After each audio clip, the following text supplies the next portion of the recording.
राधे राधे प्रियजनों प्रवचन में श्रीमद् भागवत गीता थ्रू ज्ञान से प्रवास से आगे अध्याय 6 ध्यान योग का श्लोक क्रमांक 40 से पुनः आपके सामने उस प्रसंग का प्रारंभ करता हूँ। आशा आपको अच्छा लगेगा तो कमेंट कीजिएगा, लोगों को बताइएगा, सपोर्ट कीजिएगा ताकि उन लोगों को भी इस संबंध में जानकारी प्राप्त हो सके और अपने इसमें आचरण में भी उतार सकें तो बहुत बड़ी उपलब्धि होगी। पातनैवेहं नामुत्रे सत्य विद्यते नाहि कल्याण गतसिद्धि दुर्गतम ताद गच्छति। भगवान ने गए प्रजापुत्र कल्याणकारी नित्य योगी करना तो श्लोक में और में ही विनाश होता है। मित्र, भलाई करने वाला कभी बुराई से पराजित नहीं होता है।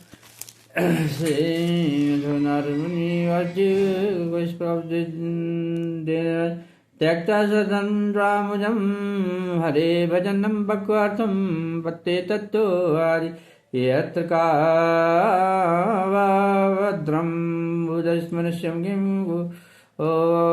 वातयाप्तं भजतां सधन्ताम्। यदि कोई समझ भौतिक आशाओं को त्याग करके भगवान की शरण में जाता है तो उसमें न तो कोई क्षति होती ना पतन। दूसरे अभक्तजन अपने अपने व्यवसायों में लगे रहते सकते हैं फिर भी वे कुछ प्राप्त नहीं कर पाते। भौतिक लाभ के लिए अनेक शास्त्रीय तथा लौकिक कार्य है। जीवन में आध्यात्मिक उन्नति अथवा कृष्ण भावना व्रत के लिए योगी को समस्त भौतिक कार्यकलापों का त्याग करना होता है। कोई यह तर्क कर सकता है कि यदि कृष्ण भावना व्रत पूर्ण हो जाए तो इससे सर्वोच्च सिद्धि प्राप्त सकती है, तो यदि यह सिद्धि प्राप्त न हो पाई तो भौतिक व आध्यात्मिक दोनों दृष्टियों से मनुष्य को क्षति पहुंचती है। शास्त्रों का आदेश है कि यदि कोई स्वधर्म का आचरण नहीं करता तो उसे अपाप फल भोगना पड़ता है। अतः जो जब कार्यों को ठीक से नहीं कर पाता उसे फल भोगना होता है। भागवत पुराण निश्चित करता है कि असफल योगी को चिंता करने की आवश्यकता नहीं है। भले उसे ठीक से विचारण न करने का फल भोगना पड़े तो भी वे घाटे में नहीं रहते, क्योंकि शुभ कृष्ण भावना मत कभी विस्मृत नहीं होता है।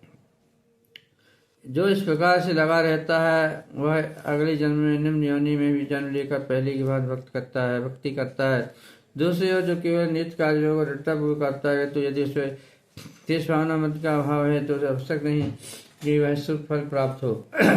इस श्लोक का तात्पर्य इस प्रकार की मानवता के दो विभाग किए जा सकते हैं, नियमित तथा अनियमित। जो लोग अगले जन्म तथा मुक्ति के ज्ञान के बिना पार्श्विक तृप्ति में लगे रहते हैं वह अनियमित विभाग में आते हैं। जो लोग शास्त्रों में वर्णित कर्तव्य के सिद्धांतों का पालन करते हैं वह नियमित विभाग में वर्गीकृत होते हैं। अनियमित विभाग की संस्कृत या असंकृत शिक्षित तथा अशिक्षित बलि तथा निर्मल लोग पार्श्विक वृत्तियों से पूर्ण होते हैं।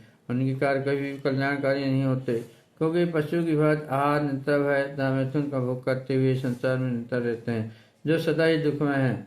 किंतु जो लोग शास्त्रीय आदेशों के अनुसार संयमित रहते हैं इस प्रकार कर्म से कृष्ण भावना मत को प्राप्त होते हैं, निश्चित ही रूप से जीवन में उन्नति प्राप्त करते हैं।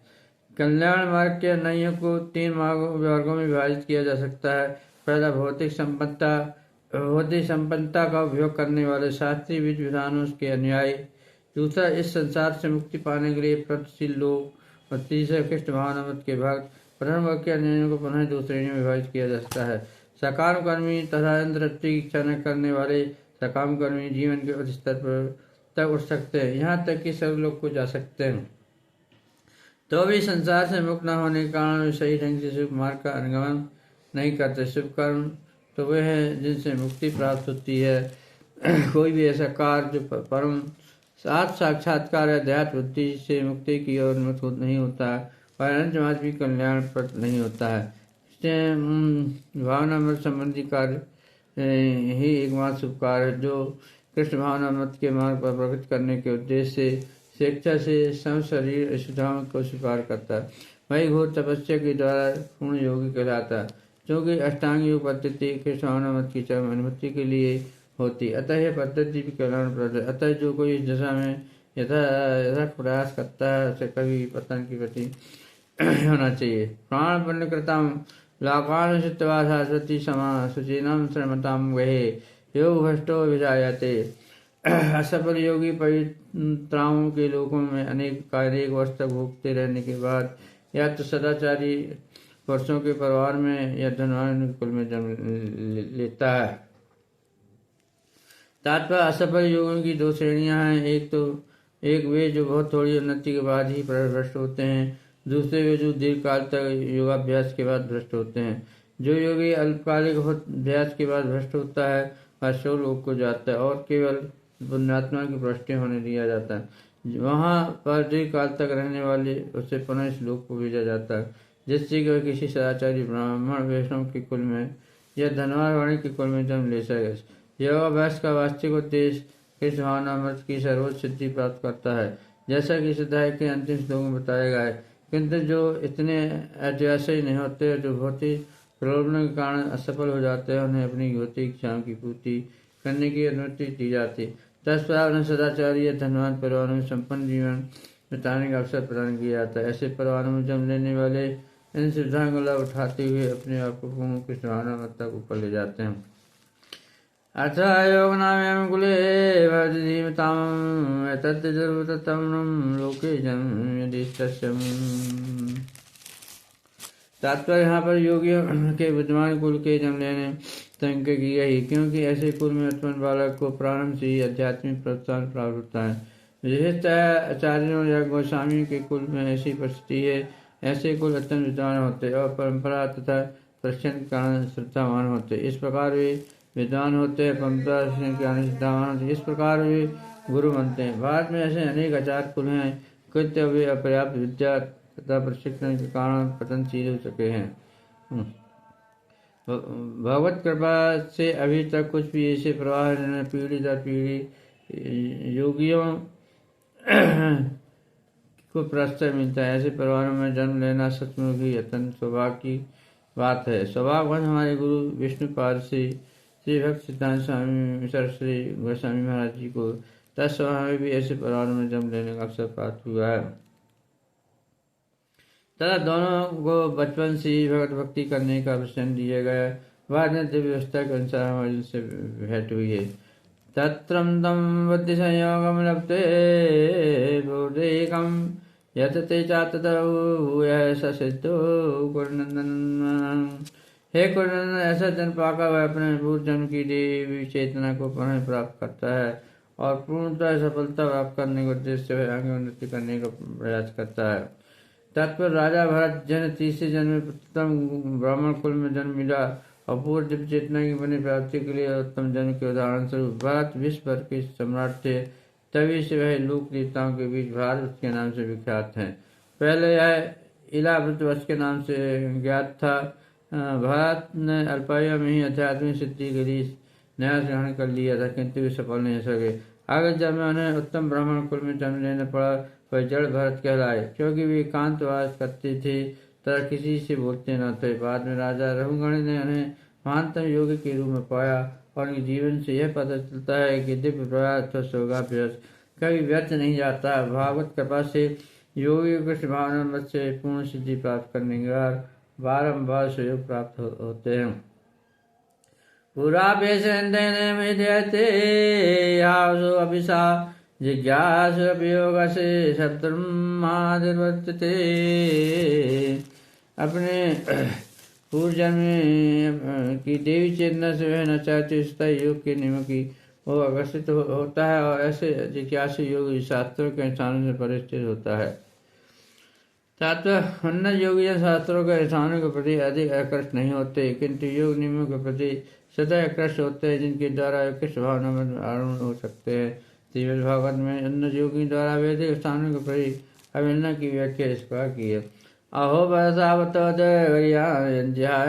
नाम तव्यम देवस्तपस्तेजम सत्राजा ब्रह्मांड नाम घंटिते। हे भगवान, जो लोग आपके पवित्र नाम का जप करते हैं, चंडालों के परिवारों में जन्म लेकर भी आध्यात्मिक जीवन में आध्यात्मिक प्रकट होते हैं। ऐसे जब करता इसी प्रकार के तब अभिषेक कर चुके होते हैं, 30 स्थानों में स्नान कर चुके होते हैं और समस्त शास्त्रों का अध्ययन कर चुके होते हैं। इसका प्रसिद्ध उदाहरण भगवान चैतन्य ने प्रस्तुत किया, जिन्होंने ठाकुर हरिदास को अपने परम प्रिय शिष्य के रूप में स्वीकार किया। यद्यपि हरिदास का जन्म एक मुसलमान परिवार में हुआ था, किंतु भगवान चैतन्य ने नामाचार्य की पदवी प्रदान की, क्योंकि पति ने 3 लाख भगवान के पद नाम हरे कृष्ण कृष्ण कृष्ण हरे हरे हरे राम हरे हरे का जप करते थे, क्योंकि निरंतर भगवान के पद नाम का जप करते रहते थे। अतः ही समझा जाता है कि पूर्व जन्म ने शब्द ब्रह्म नामक वेद वर्णित कर्म कांडों का पूरा किया हुआ। अतः जब कोई पवित्र नहीं होता तब वह कृष्ण की ग्रहण नहीं करता, भगवान के पवित्र नाम हरे कृष्ण जाप नहीं कर सकता। प्रत्यानादत्तमानस्तु योगी सत्य किल अनेक जन्म सिद्धस्तो याति परागतम। और जब योगी समझ से युद्ध होकर सच्ची निष्ठा से आगे प्रगति करने का प्रयास करता है, तो अंत को तो अनेक जन्मों के अभ्यास के पश्चात सिद्धि लाभ करके परम गंतव्य को प्राप्त करता है। सदा आचार्य धनवान या पवित्र कुल में उत्पन्न पुरुष योग अभ्यास के अनुकूल परिस्थिति से सचेष्ट हो जाता है, अतः दृढ़ संकल्प करके अपने अधूरी कार्य को करने में लग जाता है। इस प्रकार अपने समस्त भौतिक कल्प से शुद्ध कर लेता और समस्त कलमश के मुक्त होने पर परम सिद्धि कृष्ण भावना प्राप्त होती है, कि ध्यान ही समस्त कलमश से मुक्त होने की पूर्ण अवस्था है। इसकी पूर्ण भगवत गीता दी है। येषां नागतं पापं जनानां पुण्यकर्मणां ते जन्मों निरुक्ता भवन्ति मदनोते। अनेक जन्मों तक पुण्य कर्म करने से जब कोई समस्त कलमश तब मोह में जंतु में पूर्ति मुक्त हो जाता, तब वह भगवान की शक्ति में लग पाता है। ओम राधे। सज्जनों, आज का प्रसंग को यही विश्राम दिया जाता है। कल पुनः आपके सामने श्लोक क्रमांक 46 लेकर आपके सामने प्रस्तुत होगा। तब के लिए राधे राधे। और मैं आपका थोड़ा सा भगवान का भजन कर लूँ। एक हरे हरे हरे हरे हरे हरे हरे कृष्णा कृष्णा कृष्णा कृष्णा कृष्णा हरे राम राम राम राम राम हरे कृष्णा राम राम राम राम हरे कृष्ण हरे राम राम राम राम हरे कृष्ण हरे राम राम राम राम राम हरे राम राम राम हरे राम हरे कृष्णा कृष्णा कृष्णा कृष्णा कृष्णा कृष्णा कृष्णा कृष्णा कृष्णा कृष्णा कृष्णा कृष्णा कृष्णा कृष्णा राम राम राम राम राम राम राम राम राम राम राम राम राम राम राम राम राम राम हरे हरे हरे हरे हरे हरे हरे हरे हरे कृष्णा कृष्णा कृष्णा कृष्णा कृष्णा कृष्णा कृष्णा कृष्णा कृष्णा कृष्णा कृष्णा कृष्णा हरे हरे हरे राम राम राम राम हरे राम राम राम राम हरे कृष्णा कृष्णा कृष्णा हरे राम राम राम हरे कृष्णा कृष्णा कृष्णा हरे राम राम राम हरे कृष्णा कृष्णा कृष्णा हरे राम राम